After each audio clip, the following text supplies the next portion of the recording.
Authentic, important conversations help us understand life and relationships better and make us feel connected.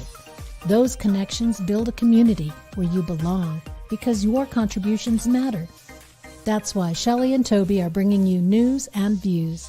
Join us to explore ideas, news, opinions, experiences, and real-life stories. Live on Saturday nights at 7 p.m. Mountain Time. Come chat about life with your friends. Hello. Hi, friend. Good evening and welcome to News and Views. I'm your host, Shelley Carney. Tonight we're going to be having a very special guest, Mr. Dan Barbarisi, the author of Chasing the Thrill. And the updated version of Chasing the Thrill, which will be out May 24th. So we're going to talk with Dan. We got to get some of the housekeeping out of the way first because you know me, right? So first of all, I'd like you to make sure that before you leave tonight, you like our video.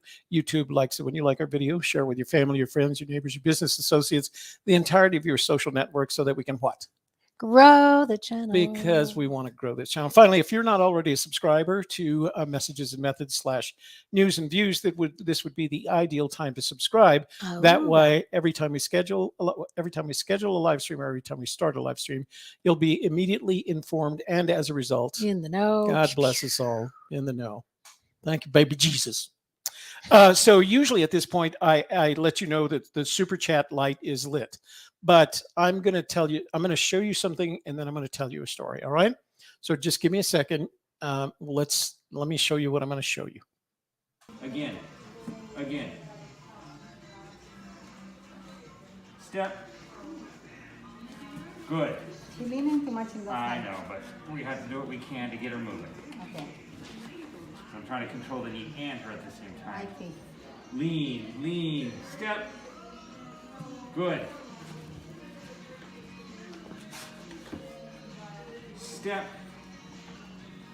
Good. And let's rest. Only because I'm getting tired.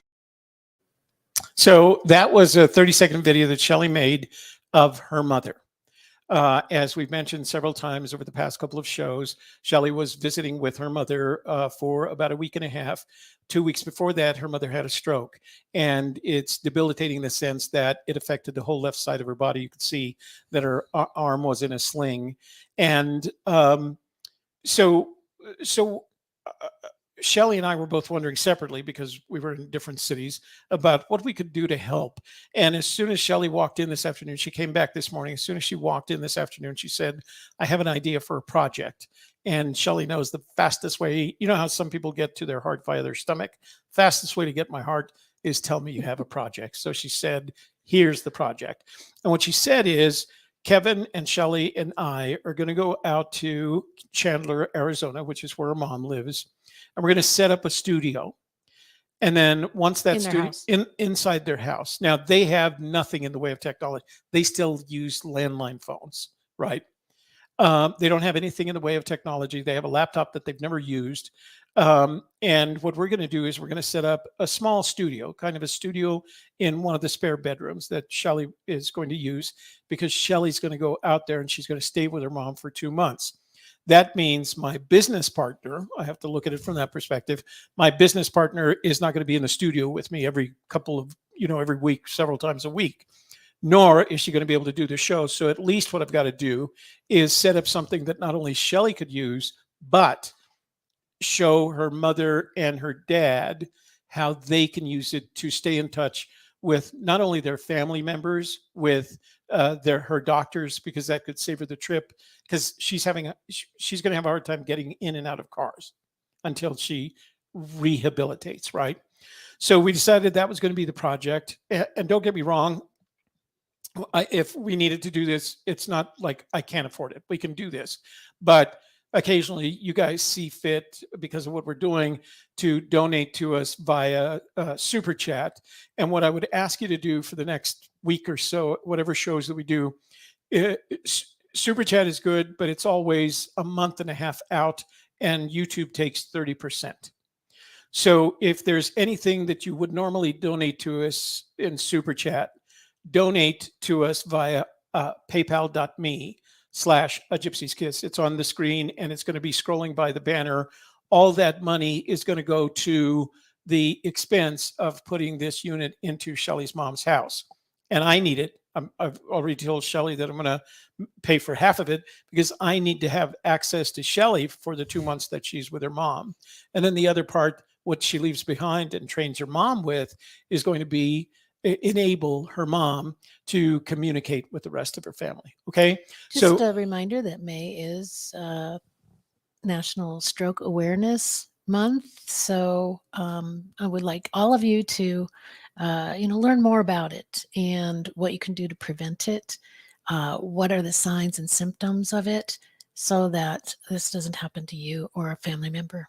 and Shelly's mom she's 80. We were going to go out. You knew that we were planning to go out there for her birthday, and this happened before we went out. And she was a very active 80. She's a Dickens of a card player. She beat the hell out of me at cards every time. She was very active, and this had an impact on her, not only from the physical perspective, but it has an impact on the mental and emotionally perspective, because you start realizing, oh, this can happen to me. And she's going through that. And we want to make her as available as we possibly can to the members of the family. And that's what this is all about. So this is not begging you for donations. We will get this done one way or the other. But if you feel like doing a super chat tonight, instead of doing the super chat, go to paypal.me/a gypsy's and put it into the PayPal account.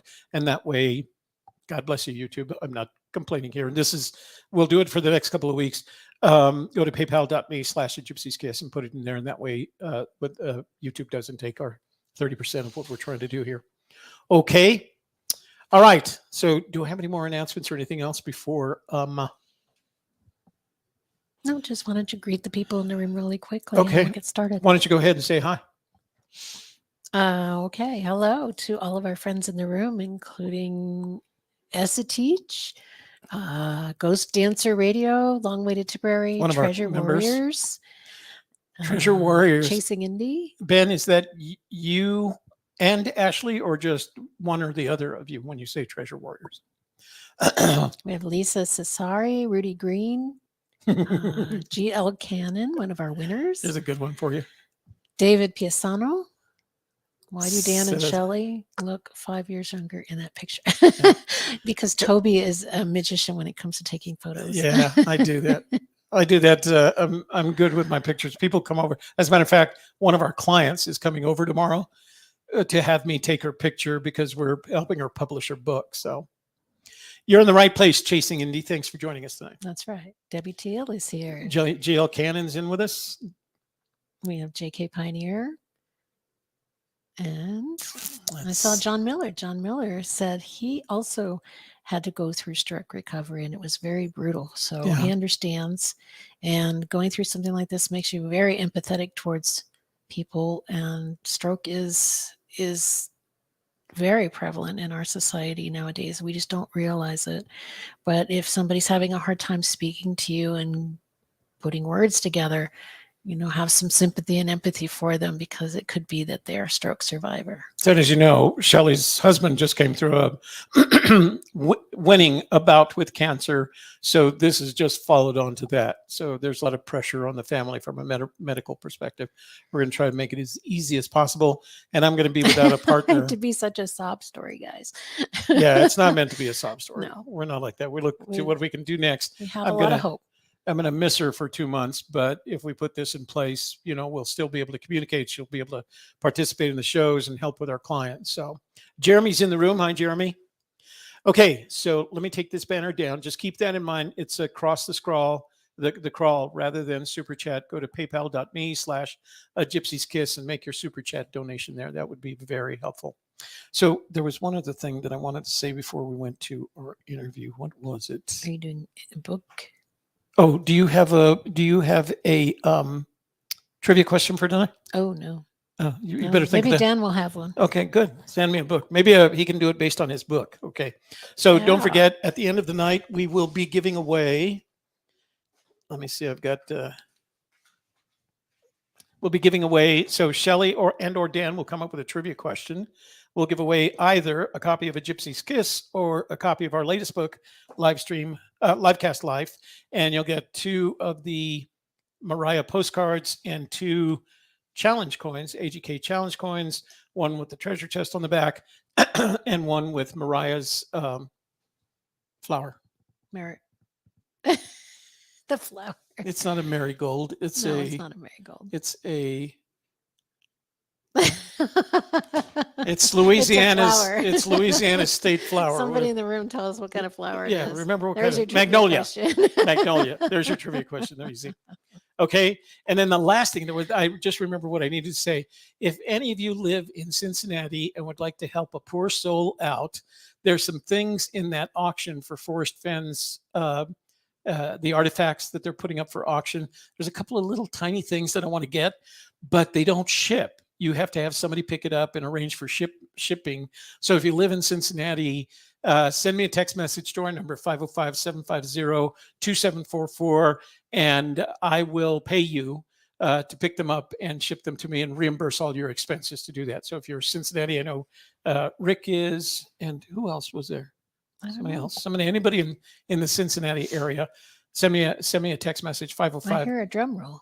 I think our guest is ready to come out. Okay, he's ready to come out from behind the curtain. You ready? All right, here we go. Introducing our good friend, Dan Barbarisi. Ta-da! Oh, hello, guys. How you doing? I'm very good, Dan. How are you doing? I'm just fine. First of all, Shelley, I am again very sorry to hear about what happened to your mother, and this. I'm happy that I can be a part of this in some way. It sounds like you guys are doing some great stuff to, try to help out, and raise her quality of life right now, and that's awesome. So I'm happy that I can participate in that in any way, shape, or form. Thank you very much. We appreciate that, and it was right up our alley in the sense that we were both thinking about what we could do to help, and it was obvious that the most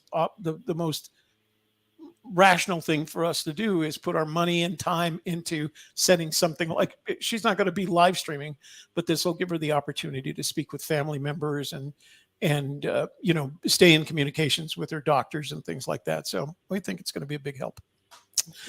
Okay. So you and I haven't talked since you published the book and since your boys have grown up. Yes. And you're going to weddings with them. So Tell me what it's been since the last time you were here for cocktails.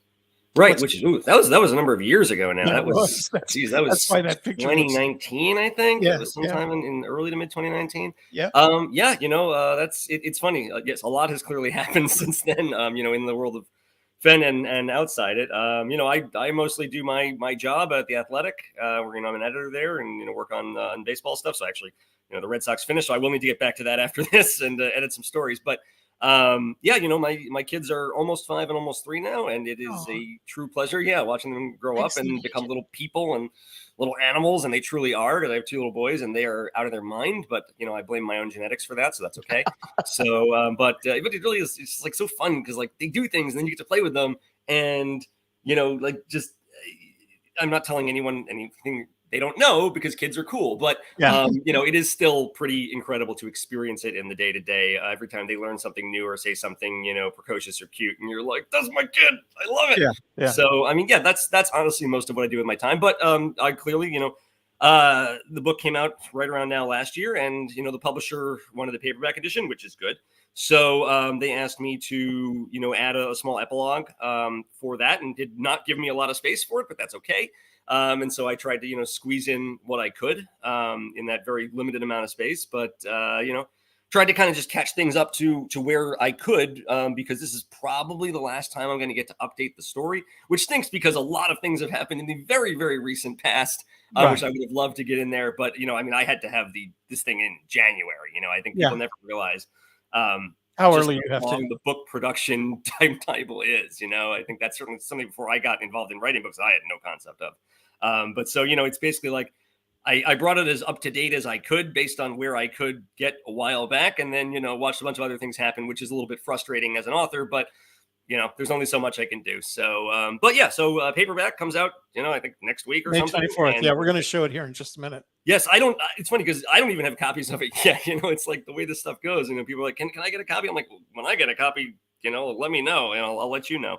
But it is always kind of funny how, at least to me, how sometimes disconnected the author themselves is from the processes that happen at the publisher level. Yeah. So I'll show the book in just a bit, and I want you to know that your publisher did send us a PDF version Good of job, it. publisher. So that worked out just perfectly for us because we were afraid we weren't going to have anything to work with. Yes. In order to ask you questions. So tell me about your life now. Are you a full-time author, or are you employed by someone now? Or No, yeah. No, I mean, I've always authoring has always been on the side for me, essentially. So, I got my full time job is at the Athletic, big international sports website. Where I'm a senior editor there Yeah. and help to manage essentially now our baseball coverage. I used to kind of run the Boston operations there, but now I do baseball. And so, yeah, that's honestly where most of my time goes. A lot of this book was done essentially on vacations from that. So I spent, any vacation time I had for a number of years flying out to, the Rocky Mountain area and squeezing any time I could out to get there to get book reporting done and searching and all that stuff. So, now I can actually potentially, in theory, go on a vacation or two, which would be lovely. I may actually go on one this summer, which will be the first one in a very long time. So, hooray, the world is opening back up. And yes, my whole family had COVID a few weeks ago, which was unpleasant. But we are now done with that. So I guess you get to go eat in restaurants with impunity now and all that. So that's been kind of nice. I went and had ramen today. It was like, hey, when's the last time I did this? So getting back into the world. So nice. That's most of my time. So let's transition over to talking about this topic, the topic on which you wrote the book.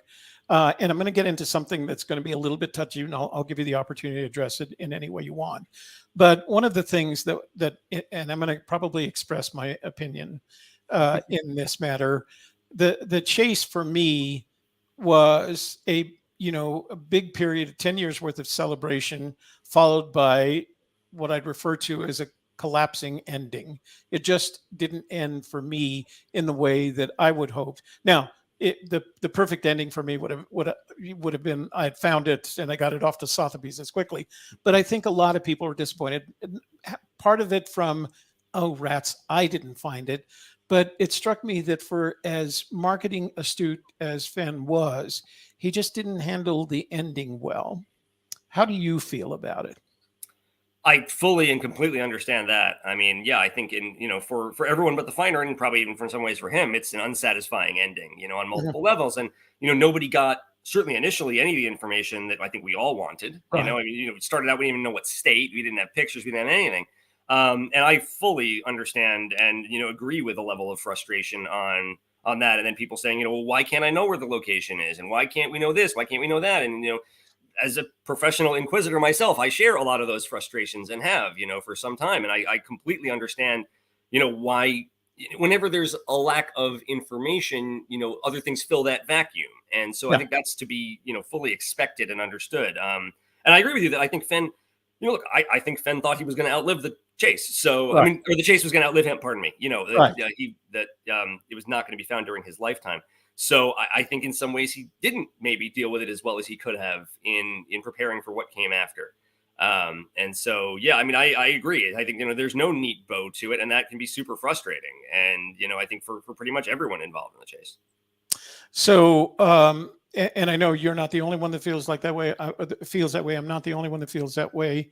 But as you're probably aware, because you weren't involved in a couple of them, there were several suits while he was still living and endured after he had passed that were eventually all dismissed. And I know your name was mentioned in one of those. The only thing that's active right now, which we are following, is the probate case, only because there was a chance we were going to hear from Jack. I don't think that's true anymore, just because of the number of delays. But I want to talk about the elephant in the room a little bit, and I'm going to leave it up to you as to how much you want to say. And if you say, I don't want to talk about it, I'm okay with that. I know that one of the searchers, who happens to be a friend of mine, filed suit against you for things that you published in the book. What? I had no idea. Yes, that did happen. It's look, I like to talk, and quite frankly, I would love to be able to respond to all of that. But my lawyers say that that's I'm what not I was allowed to do afraid of. that I cannot, speak to all these things, which is to me unfortunate because I would very much like to. But what I did talk to them about, I said, look, please let me respond to this in some way, shape, or form. And they said that I could essentially read the letter that they had sent. So that, these are not my words, but this is, my lawyer at Penguin Random House. And so I can at least read that and, have some level of response in the universe, which is something I would very much like to have. Yeah. But so I'll read that. But other than that, I can't take any questions or address it in any way, shape, or form. So, don't bother asking, because I'm not going to. That's not really, frankly, up to me. I'm okay with that. Like I said, I wanted to give you an opportunity if you want to. If you sure. don't, I got was this going to drop nice it. little letter that these guys wrote. Let's see. So so the Penguin Random House lawyer, this guy named Daniel Novak, and he, a year ago, right around this time, the person who's suing me had sent a letter demanding that all copies of the book be destroyed. And so they wrote a letter back in response to that. And she said, Dear Miss 30 Acre, I am counsel to Alfred A. Knopf, an imprint of Penguin Random House. I write in response to your May 15th, 2021 letter to Penguin Random House, requesting that we remove your name from Chasing the Thrill by Daniel Barbarisi. We respectfully decline your request. Chasing the Thrill is a journalistic account of highly newsworthy events. As one of the most prominent searchers and blog operators of Forrest Fenn's treasure, it would be impossible to accurately chronicle the history of the chase without referencing your prominent status in the searcher community. You have been interviewed numerous times about the search, run a chase-related business, and even wrote a book about Fenn under your real name. Mr. Barbarisi approached you as a journalist, and therefore you had no expectation of privacy in the information you provided him. Further, he confirmed to me that at no point did he offer or agree that your name would not be used, or that any information attributed to you would be off the record. With respect to the issue of bankruptcy, Mr. Barbarisi does not claim that you filed bankruptcy. Rather, he cites multiple sources who claim that you sacrificed your savings to the chase. As a non-lawyer, Mr. Barbarisi uses the word bankrupt in its colloquial rather than its legal sense, meaning extreme financial hardship. When he reached out to you with questions, you did not dispute this hardship. Further, even literal bankruptcy is not defamatory under the law. Please do not hesitate to contact me if you have any further questions or concerns. Sincerely, Daniel Novak. Let's see. And so, that's what he wrote. And also when the New York Post asked for comment a week ago or 2 weeks, whatever that was, he wrote another note to them. So he said I could read that too. Again, these are his words, not mine. But he said, Chasing the Thrill is a deeply researched and responsibly reported work of journalism. The book does not claim that Stephanie 30 Acre filed for bankruptcy, rather than on-the-record sources quoted as saying she went bankrupt, which any reasonable reader would interpret to mean broke. Multiple sources, including Forrest Fenn himself, corroborated that Miss 30 Acre exhausted her savings pursuing the treasure. Publicly available records confirm her financial difficulties. Nowhere in her complaint does she deny any of this. Rather, she focuses on a narrow legal parsing of the phrase went bankrupt. With respect to naming her in the book, Miss 30 Acre is among the most prominent public figures associated with the chase. We will vigorously defend this meritless case. So that's what they wrote about it. That's really all I am allowed to say about it. So that's what I got. Well, I'm sure sooner or later, if the case were not to be dismissed at some point, that you'll get the opportunity to kind of express your feelings about it, as will the publisher themselves. So thank you for that. I appreciate it. I wanted to. Sure. I wasn't quite sure how to handle it, but I wanted to give you a chance to address it, since there's a lot of conversation. Next time, maybe do what we did and just write about dead people. I am a history buff, so yeah. So let's take it back to the book. And of course, when I wrote the review for the book on Amazon, I said it was a very accurate chronicle of the period of time that I was involved with, because it was about the same period. And I was really impressed with it. And then, of course, with the new paperback, you had the opportunity to write the epilogue. The epilogue is a chronicle of what's happened pretty much since Fenn's death. And I thought it was a very accurate representation of what's going on. I don't know how much of it was coincidence in terms of things like Yellowstone and stuff like that.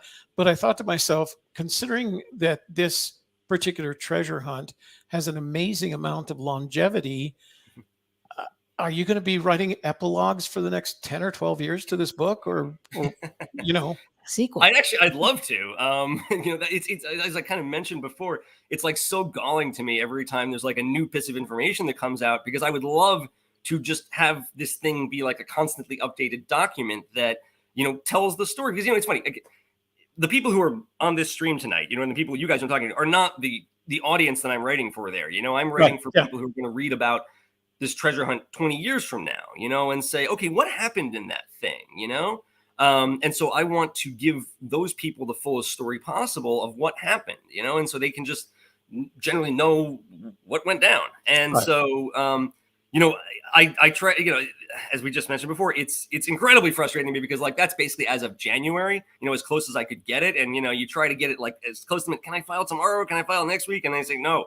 And then, again, there's the stuff that's been happening in the probate case. And I would love to get some of that in there, but I can't, it's closed. But, look, maybe at some point they'll do another edition and I can update it then. But, for the foreseeable future, this is probably the last time I get to update it, which again, for me is super annoying. I would love to do more. But, there's only so much that, I don't control the printing press and they do. Right.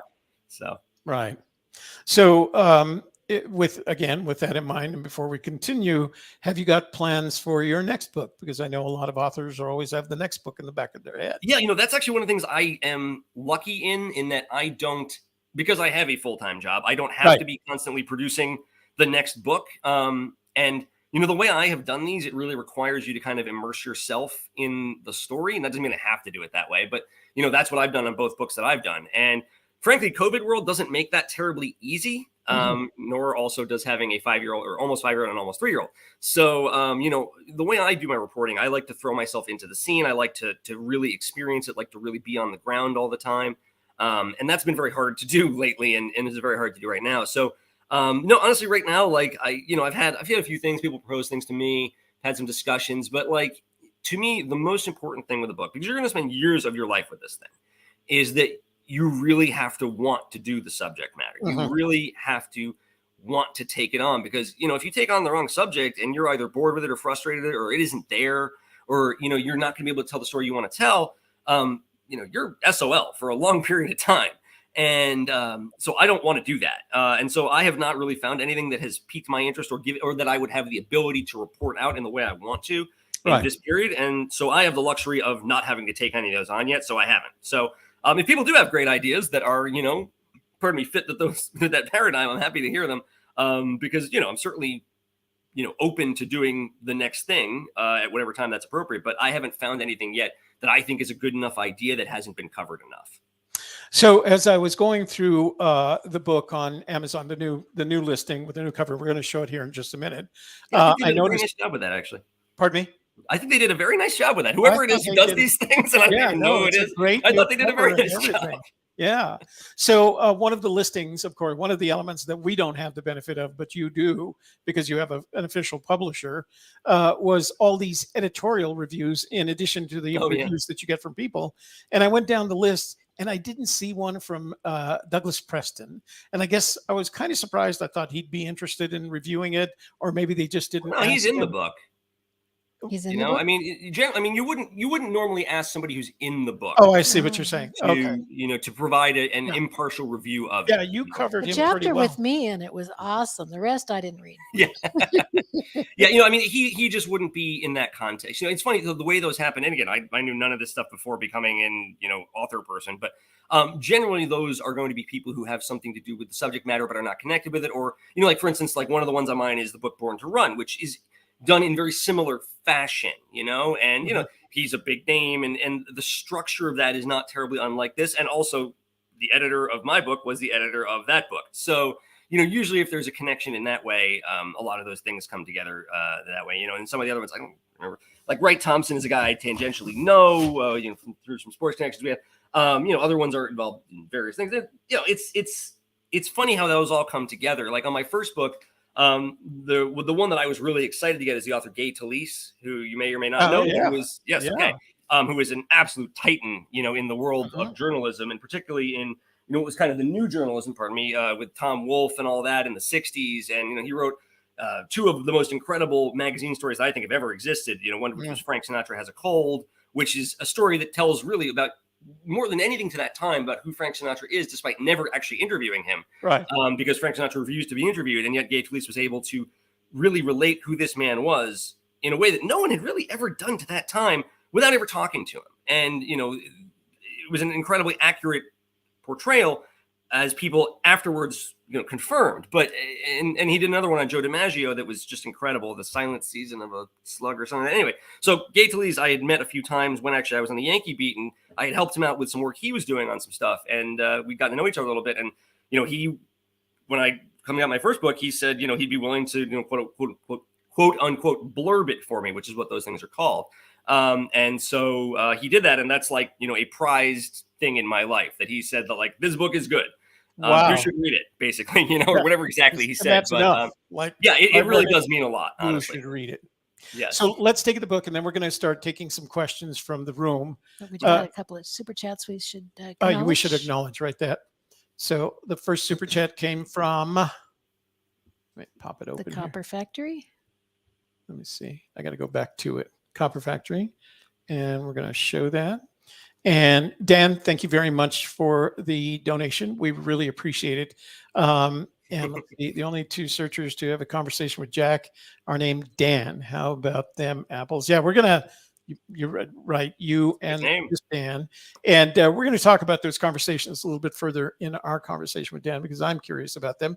We also got a donation from, let me see if I can scroll down here.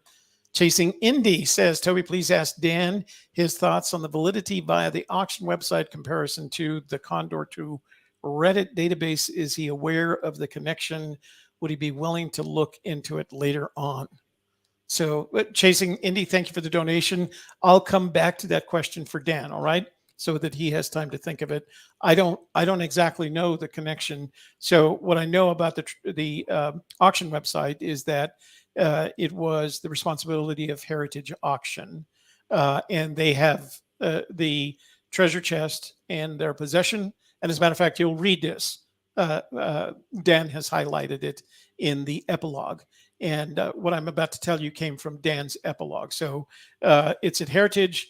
They took on the project after Sotheby's, who was our big auction house, chose not to follow up with the project. And as I understand it, they're pricing each of the items and they're going to sell them as lots. Each of the items as lots. Is that true, Dan?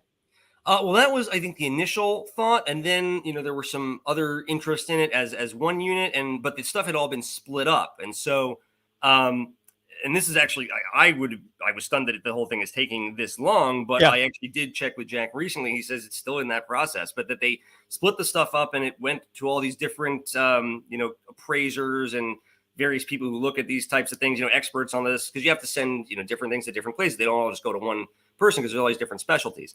And so sending them all out to those places, then getting them back has taken much longer than I think anyone ever anticipated. And so, that's kind of where the process continues to be, which blows my mind, but that's what they say it is. So, that's as far as I know where it is right now.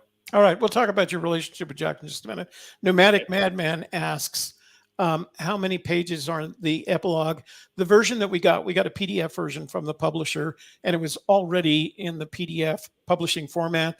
I think I counted 6 additional pages in the epilogue. That sounds about right. I think it was 14. I think they gave me 1,400 words, and I used almost literally every one. Yeah. So. And the other thing that I thought was really interesting is, and I don't remember seeing it in the book. Maybe I just didn't look, but there was a section after the epilogue entitled Notes, where Dan covers a lot of the resources that he used to kind of create, not what was going into the book, but kind of the understanding that he had to have of the treasure hunt. And he went all the way back to 2010, some of the really early articles that were written on it to do it. And it's all in the notes sections of the book. For that alone, for those of you who are interested in collecting Fenn, stories that were written about Forrest, just look at Dan's notes, because he listed the majority of them, including some that I had literally never heard of. And some of them you can't find on the internet anymore. It's funny, like some of the stuff that that I was looking at in 2017 just to kind of get the lay of the land is just gone now. I mean, it's really crazy. Like you think in your brain that the internet just preserves everything forever, but it very much does not. So that's good. So let me take a look at the book. I'm going to post it in the chat so you guys can see it. So there's that, and then we're going to do this. Let me do it from YouTube here. Okay, so what we did, and I hope you forgive this for us, it's not in order to steal any of your thunder. We thought the easiest way to do it is to add your book to books.atk Media Studio. This is our store, and it gives us the opportunity to, it says written books we've written or have recommended, and we would strongly recommend you buying Dan's book, it's the easiest way to find it. You can go, of course, to Amazon and do a search on Dan Barbarisi or Chasing the Thrill. But if you go to books.hek Media Studio, it's there. And if you click on it, you'll go straight to his book. And you'll see over here on the side, it says the title will be released on May 24th, 2022, which is early next week, basically. They can buy it now and pre-order it. Yeah, you can pre-order it and it'll be shipped. If you buy either the paperback or the hardbound, it'll be shipped the same day. Now, I wasn't quite sure, and I wanted to ask you, is the epilogue going to be added to hardbound editions from this point forward? No, that's why they do the paperback this way, I guess. Okay. It's funny because, like, you know, Penguin Random House, which is my publisher, is like this gigantic monolith that has all these different imprints underneath it. And so like the imprint that's doing the paperback is actually different than the imprint that did the hardcover. So I'm dealing with like totally different people. It's a whole interesting thing. You know, I get 4 people who care about this stuff. So no, I believe it is not, as far as I know, it does not get added to the hardcover. So paperback is the newest. It does get added to the ebook version. So the ebook is just pumped right up to date. But I think for the hardcover, they have to do a bunch of different stuff, and they don't do it. So. Yeah. So I think so far I bought the ebook, and then as I get older, I buy the Audible versions, and then I bought the hardbound because I wanted to add it to my collection of books. And so I'll buy the paperback, and I'll have all 4 as of. Look at you, the whole set. Yeah. So the next time you come by, you can sign them all. You can sign them. I would love to. I would absolutely love to. So what are the chances you'll find yourself in New Mexico anytime soon? Ooh, I don't know. You know, it's you know, I don't know. I kind of need a reason to go there, I guess. And most of those have disappeared. But I'd love to go back, obviously, you know. So I had a lot of fun there, and it now is a very prominent place in my life. So I got to know a lot of good restaurants. But you know, I don't know actually when the next time I'd be going out there is, but you know, again, getting through the cold COVID thing will help with that. Alone or with family, make sure you let us know so that we can have you over the will. house. We'll make a big pot of pozole and some tortillas and have a good see some of that cool stuff in your garage. Yeah. So how much have you followed the probate case? If you've had a chance. Not probably as much as you'd think, honestly, you know, because like once I have, you know, once I can't impact the book anymore, you know, I don't have the same need or want to be as up to the minute on everything. You know, I had awareness of it. I read the Outside article, you know, certainly, you know, I had basic concepts of it. I don't claim to be an expert on what's going on there. Certainly, probably, I would guess that most of your, you know, most people in the stream probably know more about the specifics of the probate case than I do. Yeah. We have been tracking it, and it's coming. I think the judge is at his proverbial wit's end. He wants this done, and he's starting to push it forward. They have to have their books in by the 30th. He'll give them a court date on the 31st, and it's going to happen sometime between June 21st and June 24th, and that will be when he'll make his final ruling. So we don't see anything in the case that's going to cause the family to change much in terms of what they're doing. It's going to be a standard probate case in the end after everything is said and done. Michelle, I've been talking here. Did you have any particular questions? I just wanted to let you know we had another super chat. Oops. Okay. Well, let's see what's going on there. Is it a question? It's a clarification. Okay. So hang on. No, not the heritage. Forrest Fenn treasure. The auction website conspiracies. The one you believe. Oh, I see. So that's actually a question for me, and I'll answer it. So once the treasure was found, and then followed by Forrest's passing, followed by this affidavit that was written by the chief park ranger, and as a matter of fact, I wrote this I think yesterday on the Hint of Riches forum. I wrote what I thought were the facts as we understand them. And so that puts the auction site that I was so enthused about last year or the year before out of the question. I'm at the stage where I have accepted the facts as we know them. Forrest Fenn hid a treasure in 2010 in Wyoming. Jack found that treasure in Wyoming in 2020. They had a meeting with the Yellowstone National Park and some other government officials in which they identified the location precisely. and the government now has that. And I'm happy with that as a final resolution. I did get a question as to whether or not I would try to pursue the figuring out the poem. And my answer in the simplest terms, since it was a yes or no question, I said no, that I'm not going to do that. My personal objective now is to find the people. I know where San Lazaro is, and I'm trying to locate the current owners, so to see if I could get them to let me onto the property to do some drone work and some photographic work. And that's for my own purposes, not to publish anything, but I'll share them with the community as we find out. So yeah, I have gotten away from wanting to make that a worry in my life, as I think that Dan has as well. So yes, I do know about that website that Candy's referring to now that I understand, and no, I don't put any credence in that either. Yeah. So for those of you that are interested, I mentioned this earlier, the Linman Auctions, and I should have put the link in here, has put up, they have forest fens. I think they've titled it Lifetime Collection of Native American Art and Artifacts. That is going to go on auction on June 9th. And they do accept web bids.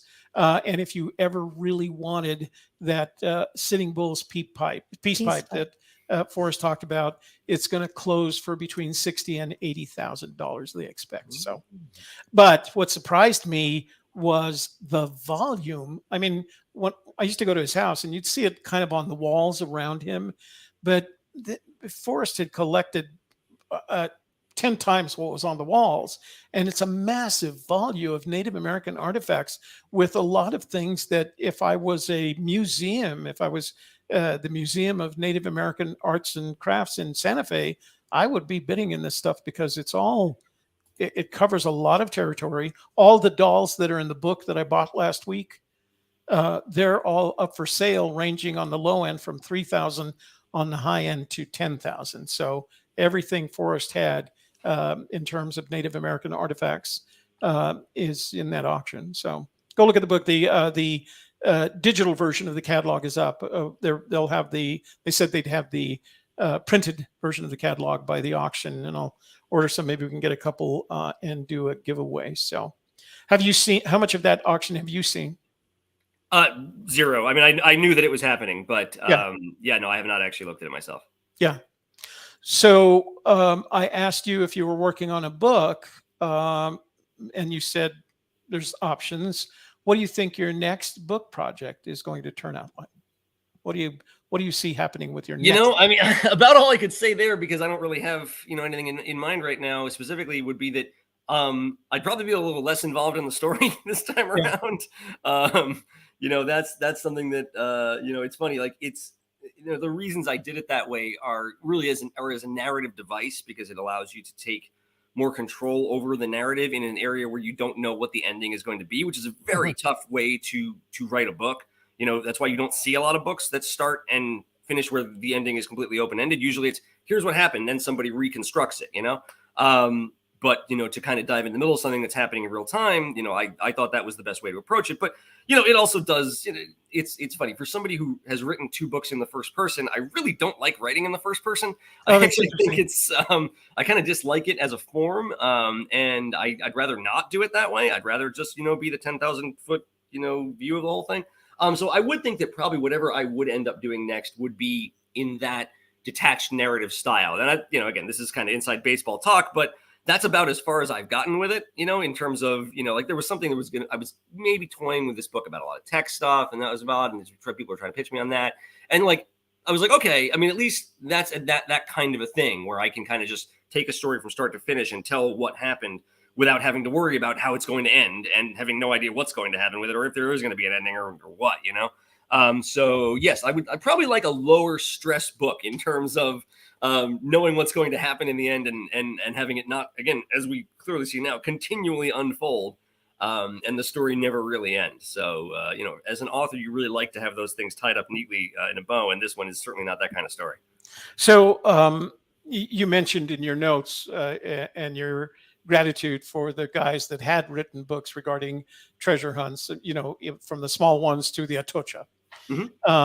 So if another treasure hunt of this magnitude were to arise, how interested would you be in following that? Not terribly, to be honest. And that's not because of anything, happened. It's just like, I'm a generalist. Like my last book was about fantasy sports gambling. That has very little to do with treasure hunting. I mean, I was before I became a sports writer, which was kind of foisted on me, I was a news reporter and I did nothing to do with sports. And so I did that for like, 7 or so years. And I did sports writing for like 7 or so years. And now I kind of do sports writing, but really, I'm an editor. So I do like much more people management. I like to do things and then do something that is completely different. I don't get the same excitement out of being involved in something that I kind of feel like I have at least experienced to that extent. That's actually something that Forrest and I talked about a number of times about, he's certainly, you guys are very familiar with the way he talked, how, you do something for a certain amount of time and then you go off to something else and, you expand your life that way. And, I agree with that concept very much so. And that's how you kind of keep yourself fresh in so many ways. So, I mean, you never say never to anything, but I would be surprised if that was the kind of thing I took on just because, I'd probably be in the market for something very different that would pique my curiosity in a new way and be something I wouldn't know about at all. So Forrest, of course, as we all know, was a really interesting character. And the more I learn about him, and I'm still learning about him, the more eclectic I find him to have been. I was in Santa Fe a couple of weeks ago and I picked up another couple of his books, the one on dolls and the large book on TP Smoke. Let's see, I forgot the artist's name, but it's an amazing effort and work. And I would think to myself, Forrest Fenn never struck me as a kind of guy that could sit down for months on end and do a book that required significant amounts of research, because that struck me as a kind of hard. They're like, he was too busy with everything else. Where did he find the time? But when you read them, they have Forrest in them. You feel Forrest in them. And again, the more that I read about him, the more that I pick up about him, you can tell he just had a level of eclecticness that you just don't imagine until you see all the work that he put. Did I make up a word? I think so. I have to ask the expert there. I think it's eclecticness. Yeah, I think you can let it go. But yeah, I mean, I totally agree with you. I think what he had, was energy. In so many ways that, it's a hard thing to have. Look, as we all get older, it's hard to take on new things. It's hard to step outside yourself. It's hard to go jump into something you don't know about and explore it and live it. It's so much easier to just kind of stay with what you've done before. But, he was one of those people who just had the energy to go attack new things all the time. And I think that's, a truly rare quality, and especially to have that to the ages he had it is really incredible. And I think that defines a lot of the things he did. So I got a question from Nomadic Madman, and I'll have an answer to it, but I want you to answer it. Any surprises or fun facts in the epilogue? I mean, it's funny. My guess would be probably more towards the fun facts than the surprises end of things. I didn't really see it that way. I was holding stuff back. I'm just trying to catch things up again for the general reader. For the regular person out in the world, yes and yes. Right. For the people who are asking questions in here, probably not. Although I would say there's probably stuff that is definitely fleshed out more than it's been in there. But again, I had 1,400 words, and I don't know. I'm sure my publisher would be telling me not to undersell it the way I'm doing, but try to be honest about things. For this crew, you're probably going to know the basic strokes of what's in there. Although I do think that there is, there's detail and stuff and all that is probably going to be new to most people. I would say for sure. Okay. All right. I'm going to give you a chance to take a little break here because I noticed that we went over 100 viewers, and I promised that if we went over 100, what we would give away tonight is the last of our not for resale. When you publish a book on Amazon, this guy gets as many as he wants. When you publish a book on Amazon, one of the things that Amazon does is it sends you 5 free copies, and they mark them right here. You can see not for resale, right? And they tell you they're not. We didn't sell any of them. What's interesting, so this is the last of those 5 free copies, but this is also the one, and I'll flip. I don't know if you guys can see it. Let me see if I can do this so you can see it. I don't have my other camera up. This is the edition that Shelley went through and highlighted all the hints and clues in the book. And if you remember, I did kind of the same thing. I flipped through it, and I think it was 3D Bronze went back through that video, and he slowed it down as each page was going through. So not only is it a one of a kind, not for resale, last one, but this is the one where Shelley highlighted all of those hints and clues that are in the book. We will, of course, sign it. And so tonight's giveaway is going to be this book, because I promised you if we ever went over 100, we'd do that. Okay. So Shelley's going to come up with a trivia question here in just a bit that you need to answer, and we'll give away that book. All right. All right. So let's get to something that I know everybody is interested in, and if they're not, I am interested in, and that is, tell me as much as you can about your relationship with Jack, starting with when you first met him and how the relationship progressed. I know over time he's become less and less available and I'm sure he has his reasons. I'm not going to debate that, but tell me what your experiences with him were like from the first time you met him. Yeah, I mean, a lot of that is in the book for sure. But yeah, I mean, for the first time I ever had contact with him was through the Medium piece. As I wrote there that I kind of reached out in the flag of typo or whatever they call it. I don't remember, but yeah. section. Then he got back to me, and I was like, oh, hooray! This is amazing. I get to talk to whoever this person is. And then we had like whatever that was, 2 months of corresponding without my actually knowing who he was, which was very weird. When you're having that level of back and forth with somebody, and it was mostly just me trying to convince him to let me interview him, but he obviously also let me see the treasure in that time. So I obviously knew he was legit. So that was cool. And then, again, as I said, some random topics where he, decided he wanted to talk about baseball. I'm like, okay, I'm talking about baseball. Because I wanted him to, to trust me enough to talk to me and actually let me interview him. And then, from the time when I actually knew who he was and then actually got to, see his face via that Zoom interview we did. Right. Yeah. Of course, then you're going to have, a level of maybe understanding the person a little bit better. And, look, it's not like I feel like I know him well, but, you certainly have this interesting experience of having this person who you didn't know who they were at all. And then you're kind of getting to understand a little bit about them and kind of getting to know them a little bit. But, that's still like the only time I've ever seen his face, which is kind of weird. Yeah. That's and what's that? Yeah, that Zoom interview. Exactly. And then, we would text on various things, and I've spoken to him on the phone a number of times since then, but, not terribly often. It's basically like, when I need to update something, and, because he trusts me, which is good. And I'm happy about that. And, I obviously, you can see there's quotes from him in the epilogue and all that. And I said, can you tell me where things are at this time? Because I have to update this book and, will you help me with that? And he said, yeah, sure.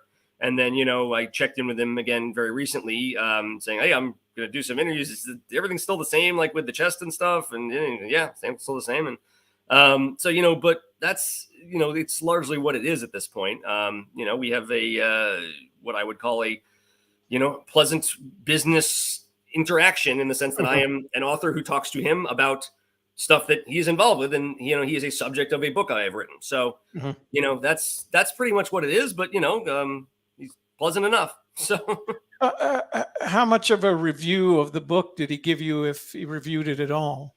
Yeah, I mean, we talked about it. I'm not going to say specifically what he said, but, I think we were on the same page on pretty much everything on it, which I was happy about.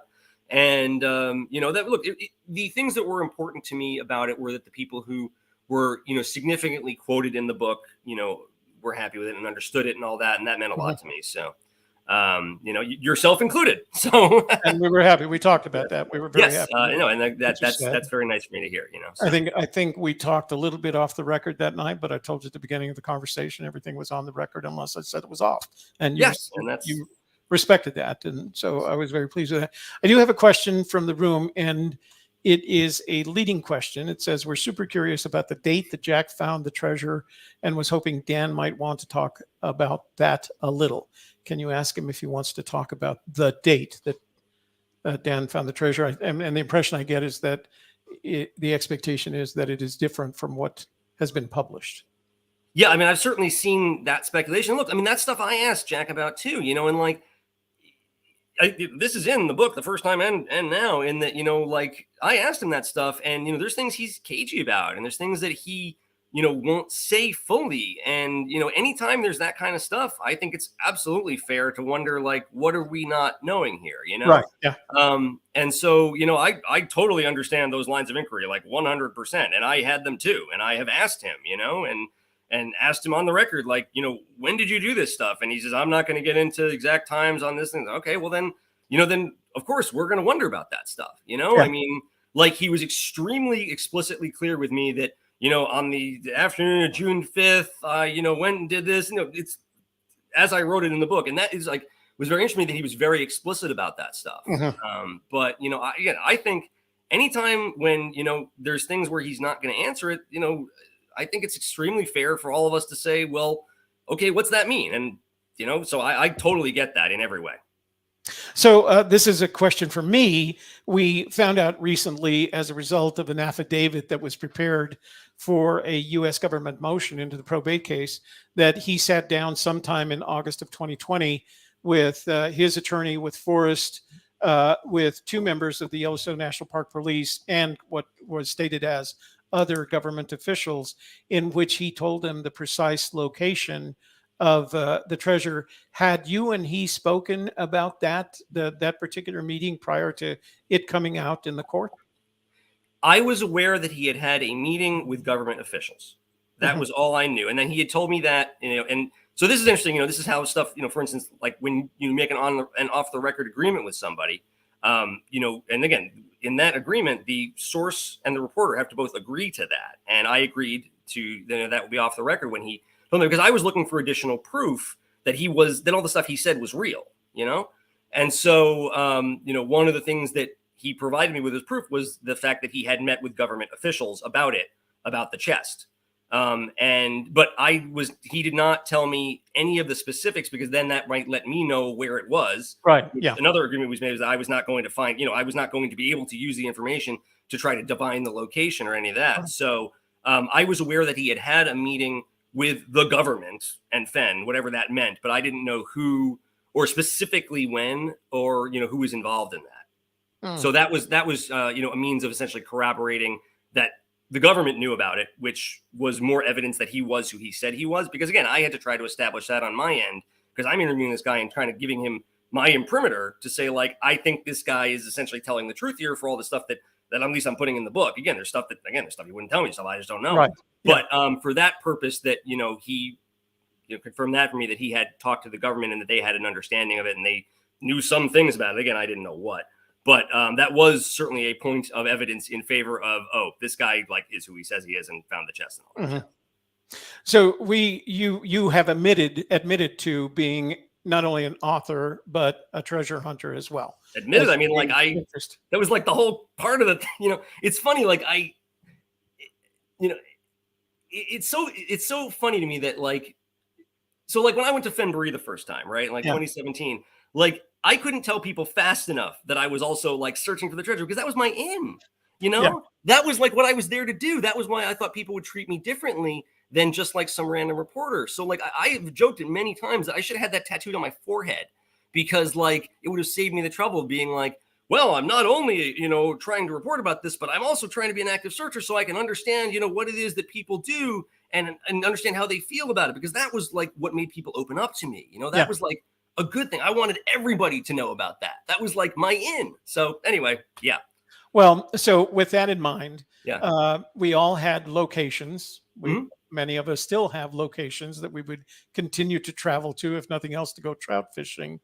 But I never asked you, and I don't ever remember asking you, where you thought the treasure was, and whether or not the last 2 years worth of information, of a limited amount of information, has changed your mind, or where you think the treasure might have been as of now. Okay, so first of all, I was a terrible searcher, as it were. I mostly just tagged along to whatever, my treasure hunting partner B, but he did all the thinking of that. And I was okay, I go here. I didn't know anything. And I didn't expect to know anything. Again, for me, it was not about finding the treasure in that way. It was having the experience of being a treasure hunter so that I could relate that to the world. But I wanted to feel the emotions of it. I wanted to feel the excitement of it. But 99.9% of the ideas were his. I was terrible at it.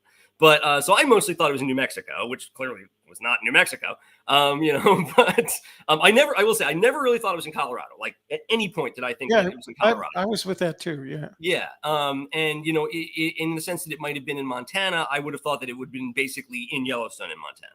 So, and maybe if there was the slices that would have gone. Right. Yeah. But, Beep always thought it was in Yellowstone. And I, was totally on board with that because, there's so much obviously about Fenn and that lined up with that. And so, once we were told that it was in Wyoming, I was very much like, oh yeah, it's got to be in Yellowstone. I mean, that makes sense. So, the fact that we're hearing all that and that all of this seemed to point to that in every way, is at this stage no surprise to me. Absolutely not. Mm-hmm. As soon as it was found and they said, it's in Wyoming, I was like, well, obviously I'm an idiot and New Mexico was wrong. And, that all made sense to me. So. Well, I had to be honest with a lot of people after we decided to pivot, and somebody asked me, why didn't you ever give up on New Mexico? And the answer I gave them was because I didn't have to travel so far. Driving up to, we did search in Colorado. We searched, I don't know how many times in Wyoming. And I just went like, I'm just going to put it in New Mexico. There were a couple of times I think that friends of Forrest told me that it made him mad. One was when I said, oh, screw it, I'm looking in New Mexico. And then the other time was, oh, screw it, I'm not even going to use the poem. I'm just going to go where I think it is and look for it around there. And that really infuriated him that I would do that. So I've got a question from Ben and or Ashley. He says, does Dan have any thoughts on when Jack would let us know the contents of the olive jar? Or do we have to wait until it's sold? I truly have no idea. I have never talked to him about that. So I don't know. I don't know. Sorry. No worries. No worries. So you've got a job. You've got an update to the book. And it is my opinion that this book could probably be updated with an epilogue every year. Hey, tell the publisher I'll do it. I'd like to. Again, I look at this as a historical document. As close as I can get it to that, and so I'd love to have it be, again, 20 years from now, as full of story as we can get it to be. That's the form it takes. But that's unfortunately not totally up to me. And I'm sorry to cut you off, but it's so frustrating that they told me 8 months ago or whatever, the paperback's going to come out in May, and I'm like, can I push it a little past that, just give myself more time? And they're like, no. And then, you don't have any control over that, which is just so frustrating. But yeah, no, again, look, if they give me the chance to update it, I'll update it anytime. So. Yeah, it's a great book.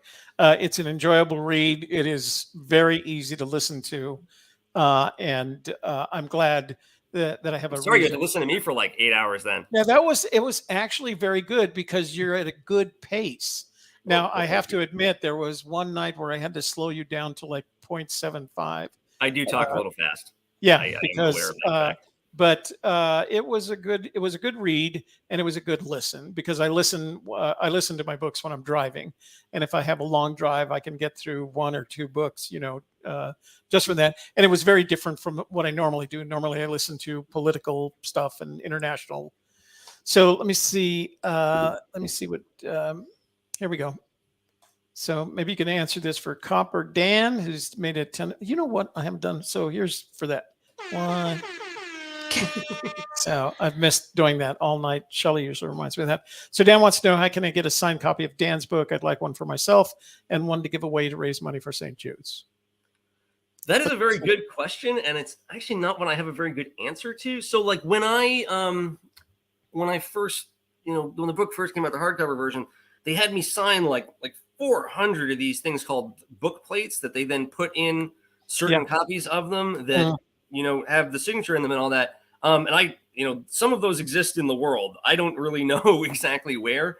Other than that, it's kind of a pain to do it. I'd love, if this had been like the regular world and not COVID times, I would have done like book signings around the initial launch. And, I did those for the first book and all that. And instead you had to do all these, online events, which are not the end of the world, but you just don't get to do that stuff. And it stinks because you'd actually like to talk to people and see people. And those are enjoyable.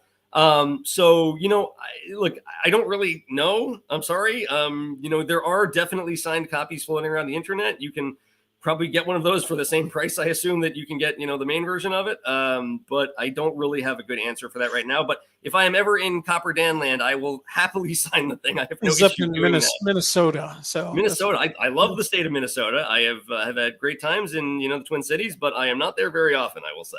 Well, I guess I guess I didn't. I should have asked this question before. The publisher's name is in the book, of course, and if you contact them, and they tell you how to contact them.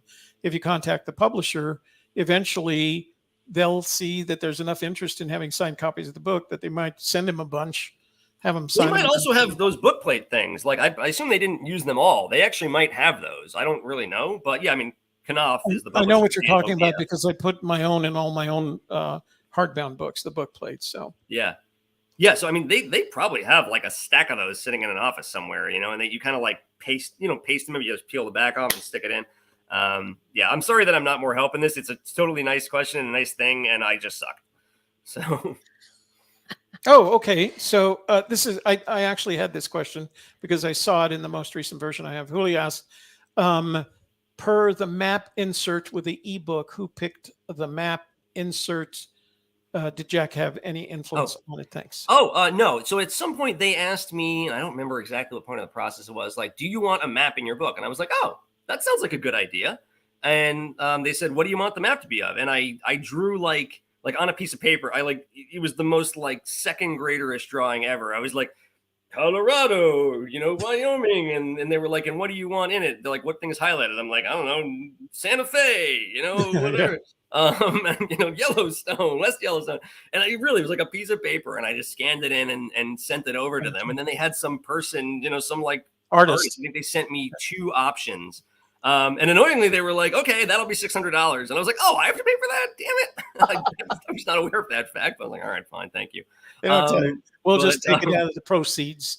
What's that? Yeah. Just take it out of the proceeds. Yeah, no. So I definitely got charged for that. But no, Jack definitely had nothing to do with that whatsoever. So that was almost definitely done before I certainly had any idea who he was, and probably before I had ever had any contact with him. I think that would have been like almost a full year before. Right. So I can look back, but it doesn't really matter because Jack definitely had nothing to do with the stupid map that I drew on the paper. Okay, so I'll give you guys a little bit more time for last questions. Shelley, did you have a question, or is that your That's a trivia question. Trivia question? All right. Okay. Maybe Dan would just like to answer in general. Is there anything you would like to say that we didn't ask you about? No, not particularly. You guys just ask me most stuff, I think. I don't know. You can ask me the trivia question if you want, but I can't win. No, that's for the people. I'm glad you didn't have me come with the trivia question because I couldn't think of it. Hey, why not? If you want all right, I will ask a random trivia question that is completely unconnected to absolutely anything in here. But and so no one's going to get anything for winning it. But wait. So let's do this. So you can ask a random trivia question. It is very random. All right. Hand me one of the Gypsy's Kiss. Whoever comes up with the answer to Dan's question in the chat room, we'll send you a copy of a Gypsy's Kiss. Not the other. It's going to be such a letdown of a trivia question. I can't tell you how much you're going to be annoyed at me about this, but it's actually funny because I had to come up with a trivia question for a friend's birthday not that long ago. They made like a trivia game thing for him, and they were like, come up with something that he would like, and I was like, okay, I'll come up with like a random trivia question, and so it's about that, and it is very weird. So let's do a weird trivia question for a copy of Gypsy's Kiss. Okay. Spelling counts. Yes. Well, this won't be that hard, but okay. So, all right, first one in the chat room wins. Streamers, what 1980s movie featured 2 future U.S. governors in starring roles? I should say 1980s action movie to make it more specific. Featured 2 future U.S. governors in starring roles. Oh, I know the answer. I'm not going to answer it. There you go. Good job, Tony. I didn't. It was not supposed to be that hard. Just very weird. And again, directed to this other guy's birthday thing. Well, he says Goonies. No, it wasn't Goonies. It's an action. It's an action flick. So think of the governors. If Ben doesn't get this, who cares? Says Predator. Nope. No, it's not. Well, wait, who said that? Because that is exactly what it is. Oh, is it? Is it? Yes. So who cares? Who cares is the first one that said it. Yeah. Apparently that guy cares. Predator. So one was Arnold Schwarzenegger. Who was the other? Jesse the Body Ventura. Jesse Ventura. Running around with the big old minigun that was called Old Painless. And I saw them in Commando. They were also in Commando. I don't believe Jesse Ventura was in Commando. No. All right. I do not think which would have made that a moot point. But yeah, no, I don't believe Jesse Ventura was in Commando. Okay. Jesse, who cares? Oh, wrong book. Sorry. Who cares? Send your name and shipping address to 505-750-2744, your real name. Add your screen name so I know who I'm referring to. Excuse me. And if you want to track the shipment, send me your email address as well. So that USPS will track it. Congratulations. Who cares? We care. That's who cares. Yeah. That is a long sound effect, isn't it? Oh, okay. Didn't mean to do that. It's even longer when you do it twice. All right. Let me get one more question. I think Hooli had one. Chasing Indy. So chasing, let me see if I can put it up there, but I have to go back here. All right, yeah, I do actually have to get back to work, unfortunately, because my Red Sox stories are waiting there. So yeah, let's make this the last one if that's possible. Okay. Last one. How many more interviews does Dan have lined up for this month? I think that's a little variable. I think 3. So okay, that's good. And I don't know. This month is not necessarily the boundary there, but I think in general, that's what I'm going to do. Because the publishing date is May 24th. Again, let me pop it up here one last time. Go to, you can go and ask for the book, but you can go to books.agkmedia.studio, and it's one of the books that we've listed there. So you can find it there. I can prove it to you. Books.agk. Yeah, there we go. So you can see we've listed it as one of ours. I'll even give it a little heart. How's that? Oh, it's going to make me sign in. I can't sign in. Never mind. So go to books.agk Media Studio and Dan's book there as well. The shipping date is May 24th. Or if you buy the Kindle, the ebook version, the download date is the 24th. So let me come back here to us. All right, Dan. Safe travels. I know you're going to be going up to a wedding in, is it upstate New York? No, the big city place. Big city, New York. So, yeah.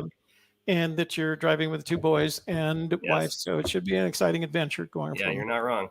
Yeah. So have fun with that. Thanks for joining us tonight. We really appreciate it. It's a pleasure to get back together a little bit. So we look forward to it. Absolutely. If you ever find yourself in the area. Absolutely. And Shelley, again, best of luck with everything with your mom. And, hopefully see you guys at some point soon. We look forward to it. Thanks. Yes, all right. Thanks. Best wishes to your family. Okay, so let's talk about a little bit before we go on with the giveaway. Let's talk a little bit about what's going to happen the rest of the week. So tomorrow, Shelley has Women Conquer Business. Her friend and business partner, Jen, is on a vacation in the Netherlands of the Portland, the Oregon coast, and she's living in a yurt without any internet connection. Oh, she has internet. Oh, she does have internet, but she can't do it. Wi-Fi. Right. And her phone. But Jen she asked, texted me, and I'm like, "You're supposed to be in a yurt." Yeah. Jen asked if I would sit in with Shelley for that show. So we're going to be talking about setting up your a studio, even a compact studio for somebody that doesn't have an old bedroom to do it in. And then on Saturday, I'm going up to. So there were a bunch of motions released this week as a result of the hearing on Monday. The hearing we will talk about on Saturday. I didn't set up a separate show for it simply because it just wasn't that much. And I knew the judge kept asking for the motions to be filed this week. So we'll talk about all of that on Saturday. We'll review the motions and I'll tell you what each one of them means. And what I can tell you is that, as I mentioned to Dan, is the judge is pushing this forward very quickly. The parties have until May 30th to turn in the last of their documents. They call them notebooks that'll have all their witness lists and any documentary evidence that they're going to put into the case. And he said he would give them a court date on May 31st, and he asked them what days they had available. And the consensus between the two of them was between June 21st and June 24th. It's the last half of the week there. So that's when the case is going to be. So he's really pushing it forward. The extension in time to have Jack deposed was not granted. He denied the motion. which means there's a very good chance that Jack is not going to be deposed for this case. He is on the estate's witness list, but as of yesterday, there was no.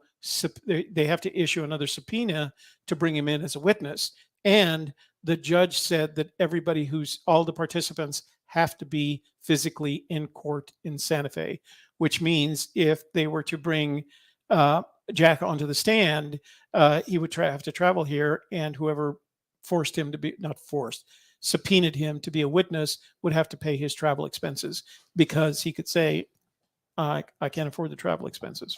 So, and he probably can't, so it's a dang treasure hasn't been.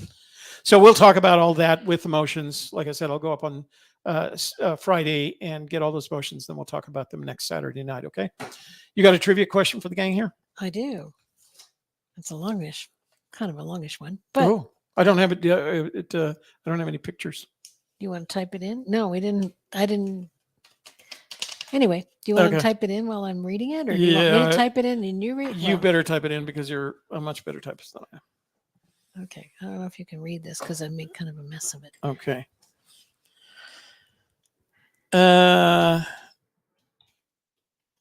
In 2017, we were interviewed by a foreign language reporter.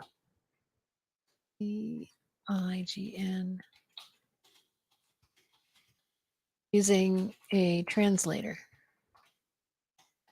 What language did that interviewer speak, and in what country did that interview appear? So it's a two-part. You have to have both Did I answers. spell everything right? I say. So you have to. It's a two-part question, right? I mean, it's Two answers. You have to have two answers to qualify. One will not be enough. One's a language, one's a country. Right. So let me just hit the go on that, and there's the question for you, and then I will post it in the room. There it is. In 2017, we were interviewed by a foreign language reporter using a translator. What language was it, and what? And that you will win. The winner of this, since we went over 100 tonight, the winner will get the one-of-a-kind, not for resale, highlighted by Shelley book. All right. So we still have time to do that. Oops, dang nabbit. Didn't mean to do that. There we go. We're getting some guesses. Getting some good guesses. Portuguese, Brazil, nice. Remember the language and the country. Yeah. German in Germany. Yeah. Let's see if they can figure it out. Do we have anything else you wanted to talk about while we're waiting? No, I do want to make one last mention of what we're doing. And I'm sorry I didn't get a chance to do it tonight because I didn't want to interrupt Dan. But if you're over the next couple of weeks, if you are going to make a super chat, we would prefer that you send it to this address, paypal.me/a gypsy's kiss. And the reason is Shelley and I, as you guys know, Shelley has been dealing with a stroke that her mother had. And we felt like it was funny because we both had the idea. And when we got together, like, oh, let's do this. It would be, they still use landlines in their house. They have no internet, digital communications. So what we thought we'd do is we would go up there and set up a little miniature studio so that she can maintain contact with her family and friends and doctors. So we're going to do that. And instead of going to Super Chat, we would prefer that you send it to paypal.me/a gypsy's kiss, because that way YouTube doesn't take a 30%. And I'm sorry, don't get me wrong. I really appreciate what you guys did for Super Chat tonight. But over the next couple of weeks as we do it, and honestly, we're not begging for donations. This will get done one way or the other. But if you'd like to contribute to it, we'd appreciate it. All right. So. Yes. Thank you, Huli. We have a winner. We have OK Larry with the right answer. The language was Japanese and the interview appeared in Japan. Yep. Tobi-san and Sheri-san. Sheri-san, they kept calling her Sheri-san. And then they'd speak in Japanese, and they had a Japanese translator. And what was interesting about the translator, there was some words that she wasn't accustomed to using, like, there was one, treasure chest. I mean, it was like she had to think for a minute of how you say treasure chest in Japanese in order to translate. And I don't talk as fast as Dan, but I talk pretty fast. And so they had to keep stopping me and say, could you say that again slow? But it was really because they kept referring to us as Tobi-san and Shetty-san. It was just really cute. And it was a fun interview. So we get to celebrate. Yeah, we do. Let's do that. Oh, no, we're not. Not the womp womp. The womp womp is for everybody who said Spanish. Yeah. All right. So congratulations to OK Larry. OK Larry. Didn't OK Larry win something recently? We're not going to take it away. This is not you didn't win He's anything. a hero a lot, but I don't think he's So won anything OK Larry, if you send go to 505, send a text message to 505-750-2744. Send me your name, your screen name, your shipping address, and if you want to keep track of how the book is progressing towards you, send me your email address, and I'll put that in the USPS notation, and they will keep you updated. So 2 giveaways tonight. 1 to... Who cares? No. I care because it's really important. Otherwise, I don't... Oh, you mean who cares? Oh, sorry. Yeah. Okay. I got that. That was their screen name. I thought you were being a wise guy. That you was being a wise guy. Last words? We appreciate all of you for being here this evening. We do hope that you will join us again Saturday night for more of the same. And that's all I have. Thanks for being here. Thanks for all your donations. So and Huli says, yeah. Toby, next show, maybe you can post a direct PayPal link. Pay direct. I thought that was our, let me see. Give me a second. PayPal.me/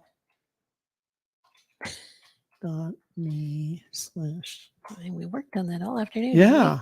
So it goes where it's supposed to go. I'm not logged in. So let me just give you the whole thing. Oh, that's what it's doing. Okay. Why? Huli, because it puts the whole PayPal.com/PayPal me. So it's very different from what they tell you to use. All right, here it is. There. Let me put that in there, Huli. So that should get you there. Try it, Huli, and let me know if it actually gets you there. So that's what it looks like. I don't know why the PayPal.me /gypsies, because yeah. So if you use that one, it'll get there. Huli, check that out and let me make sure that it's working the way. Well, here, I'll just click on it here. Yeah, it gets you to the right place. So, but maybe it's the difference between the not the whole link and okay. The link. Well, we got 2 giveaways. Nothing but the link. We got 2 giveaways tonight. That All right. was fun. We'll have more giveaways on Saturday, so please do join us. Yeah, it'll be a lot of fun, and it was a good interview with Dan. I like him a lot. You're right. You got to slow him down to about 0.75 because he really does talk fast. But it's good because he puts out a lot of information in a very short period of time, and he wants to talk about his book. And again, if you want to buy Dan's book, go to books.agkmedia.studio. And you'll find it there with a list of our books as well. You don't have to buy our books. It was just easier to do it that way. Okay. I'm going to take down the banner, and I'm going to take down the comment and that one. And then I'm going to go to brand, and I'm going to do outro. Say your good nights. Good night. Love you guys.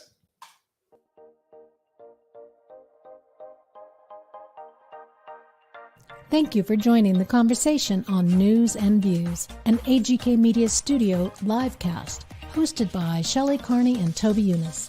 Please subscribe and leave a comment or question, and we'll consider your ideas for future shows. Share this show with your family and friends, and invite them to become a member of our community. Check the show notes for links and resources, and please come back again next week.